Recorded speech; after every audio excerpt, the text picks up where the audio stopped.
What's going on, guys? My name is Tony and today I'll tell you everything you need to know before getting The Surge 2, spoiler free, and welcome to the Hard Mode channel.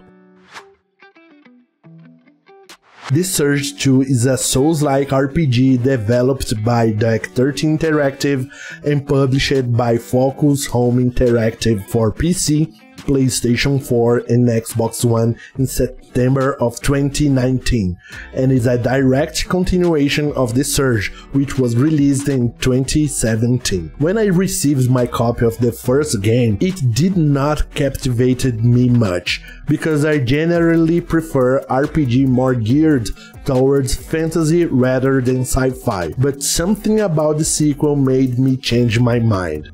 Curious? So let's see. Is The Surge 2 worth it? The Surge 2 takes place in a dystopian future where humans have used practically all the planet's natural resources, leading to a strained social service and environmental diseases, leading humanity near extinction. Creo, one of the largest technology conglomerates, tries to restore the environment, but with the task taking too long, a second project is developed, the Utopia Project, a way to use nanotechnology to complete the project much faster, but costing the life of 95% of humanity. The nanites used in the project become sentient, becoming a rogue process, and as soon as the board votes not to release the project, they take control, killing or corrupting all the machines and humans connected to the Creo network. Project Utopia is then launched, carrying the sentient nanites. This game's story takes place in the city of Jericho, a super advanced metropolis surrounded by a giant wall designed to contain the advance of the nanites. You, the player, who can be male or female with no name, will be called the warrior during the game. You are looking for Athena Gutenberg and trying to understand what's going on. I have played the game entirely on PC, including the main campaign and some various side missions, and I am happy to say that the game behaved perfectly well, with no dropped frames and crashes from start to finish. Or if they occurred, it was so minimal that I didn't notice. But if it is worth mentioning that this was my experience and being playing on PC, your experience may vary and be different from mine. But for me, the game runs smoothly from beginning to end. You wake up on an operating table, wearing nothing but a hospital gown, and then you take two defibrillators in your hands to serve you as the first weapons in the game. You can walk in all directions, pick up and interact with items in the world, listen to audio logs and fight. And a few moments later you will install the exoskeleton, which will allow you to use heavier weapons, open jammed doors, and most important of all, start using armor. In combat, you can choose which part of the enemy's body you want to focus on, or simply ignore that to use a broader scope and just start hitting wherever your weapons land. Choosing the body part has some advantages. For example, if you want to eliminate the target as quick as possible, aiming at unprotected and unarmored parts is the best tactic. But if you want that cool flamethrower that the enemy is using, you have to aim at the enemy's right arm, with or without armor, and dismember that armor with a finishing move, so that the desired part falls.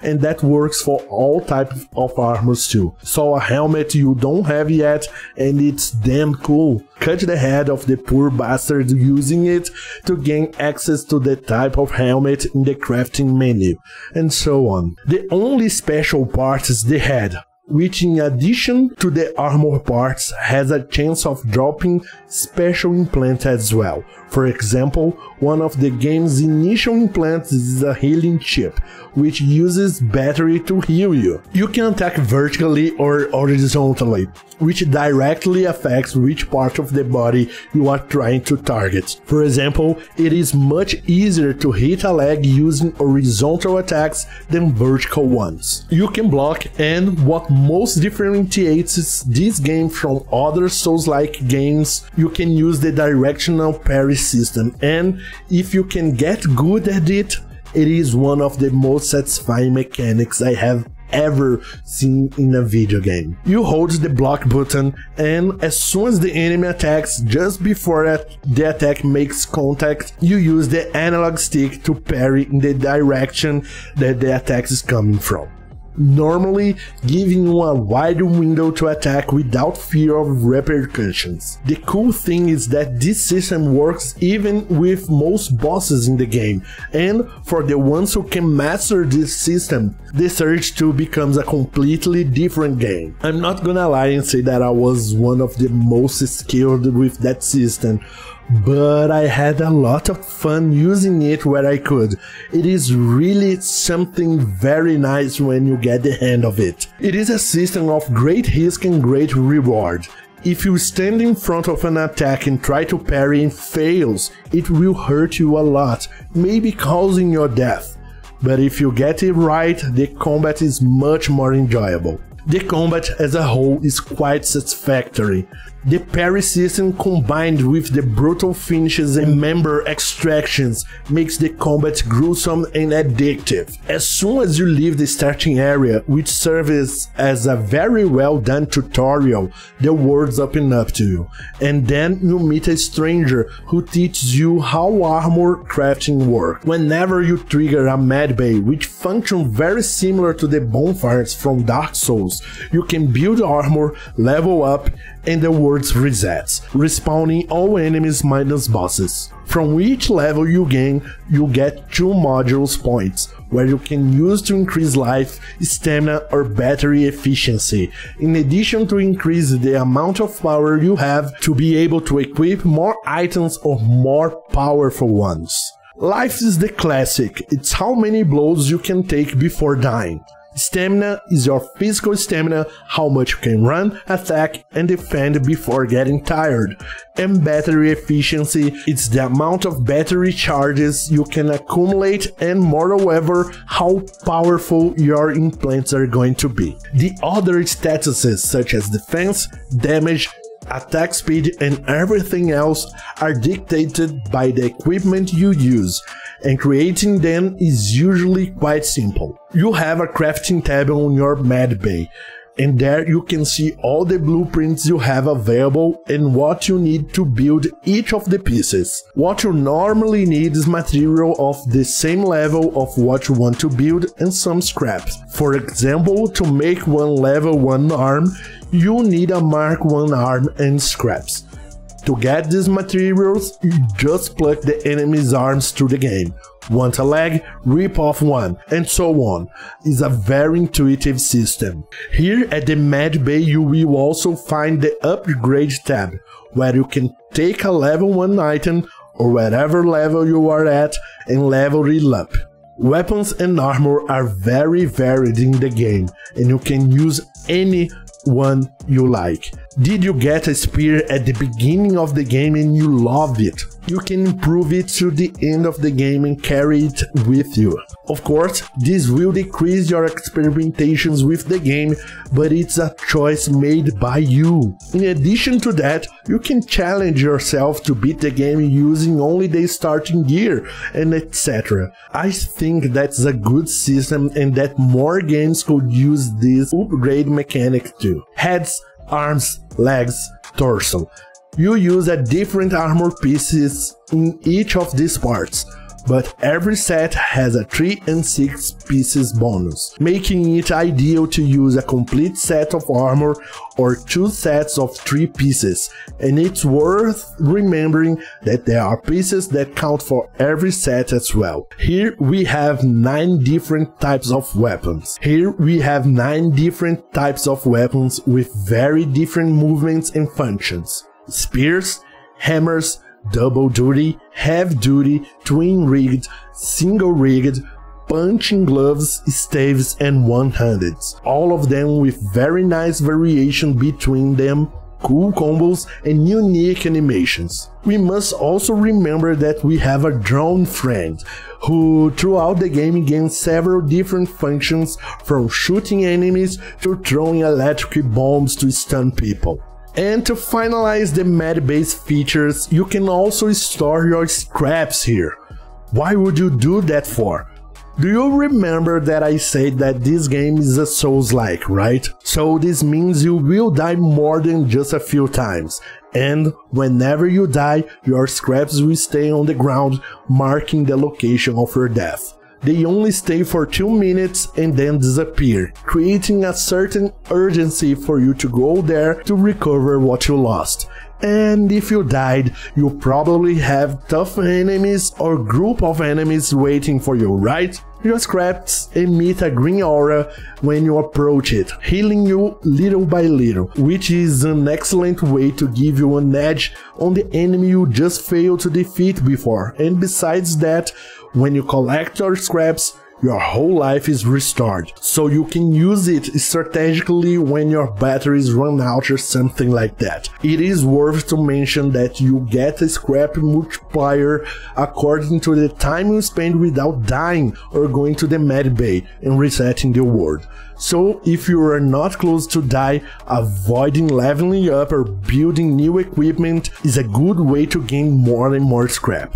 There is a cool variation on enemy types on the game, and even those enemies that are very similar end up differentiating themselves by the type of weapon they are using, because for each weapon you find, the strategy to defeat the enemy can change a lot. You don't face an enemy with 2 fist weapons the same way you face one with a giant hammer. Also, later in the game you will start facing non-humanoid enemies as well, which makes the world a little more diverse and interesting. And since we're talking about enemies, let's talk about bosses, who are usually the main attractions in games of this genre. Bosses in general are very interesting, creative and with unique mechanics here.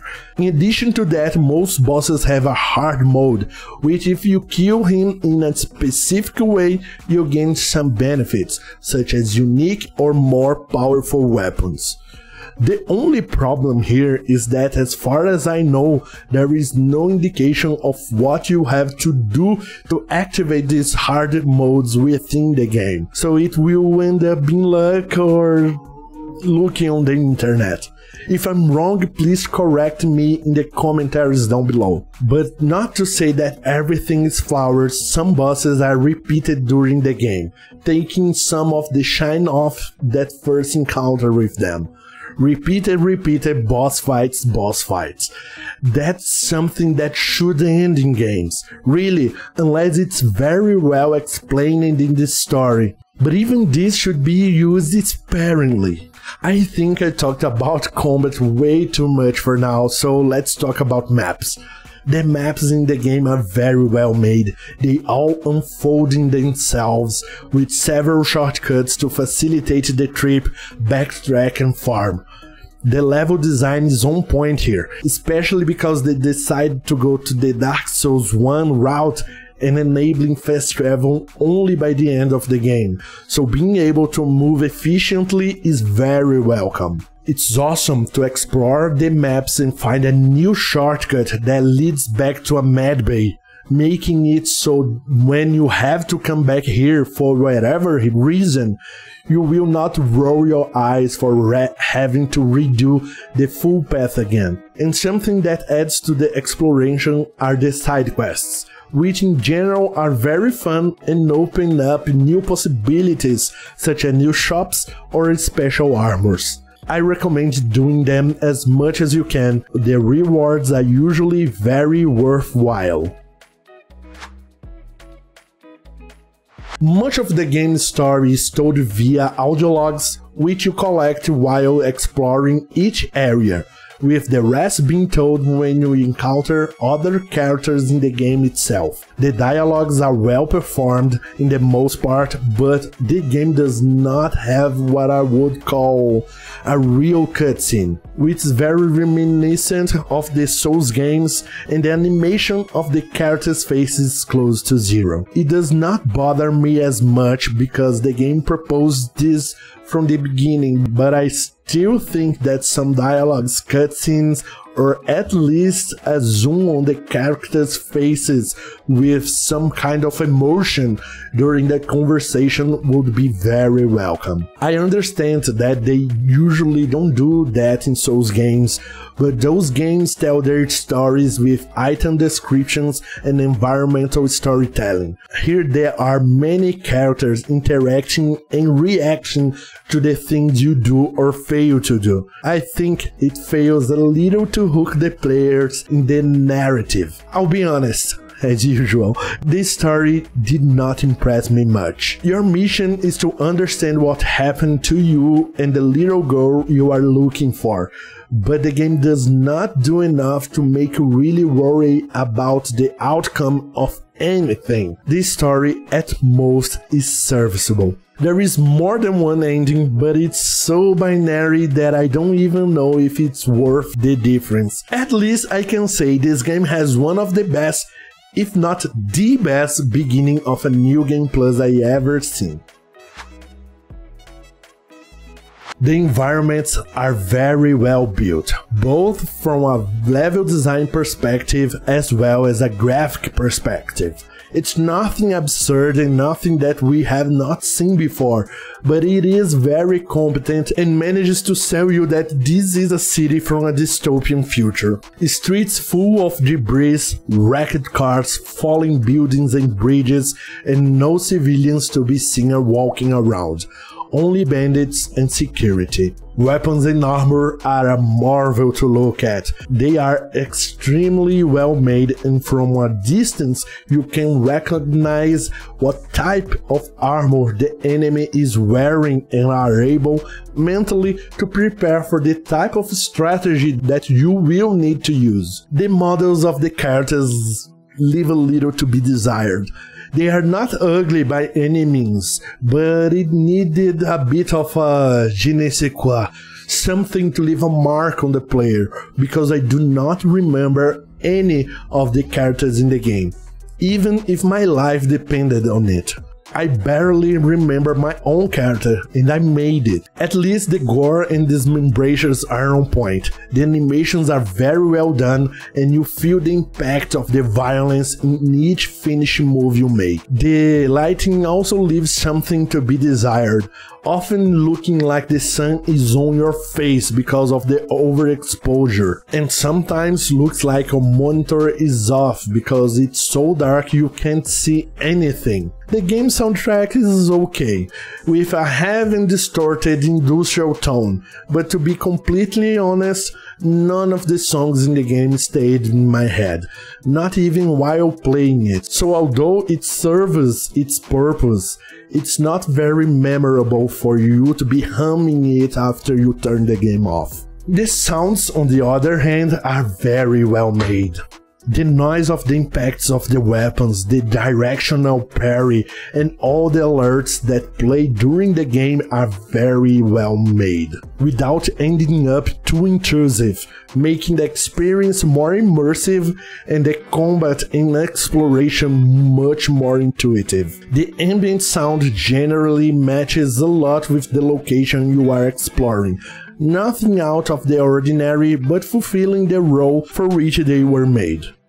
The voices in general are good, with the dialogues and audio logs very well voiced, but as the models lack expressions and the story lack any sort of interesting things, each voice ends up being placed in the box at the back of your brain that you will only remember when you talk to the character again. There is no super impressive performance that stands out, neither positively or negatively. You will not be remembering any characters of this game after playing it.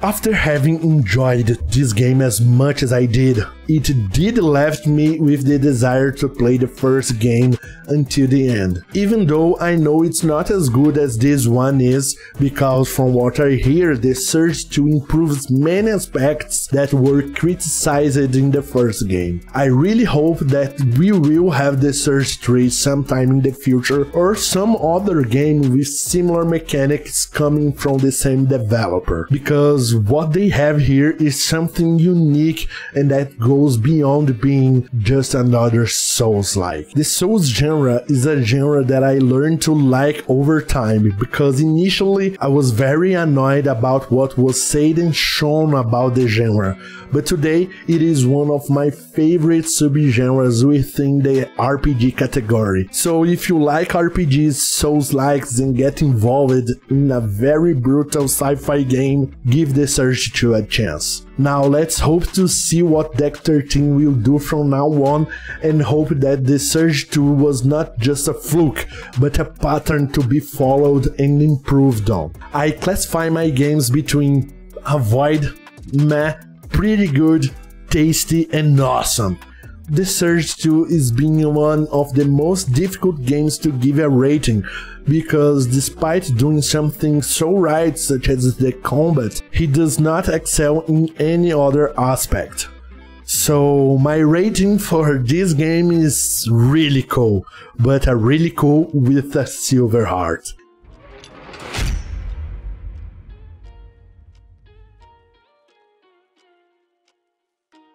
And that's it. That's my review of The Surge 2, and I hope you liked it and that it was useful to help you decide whether or not to play it. So give it a like, it helps the channel a lot. And if you want to receive a notification when more videos like this one are released, subscribe. Really want to receive a notification, click the bell icon. And in case I don't see you, good morning, good afternoon, and good night.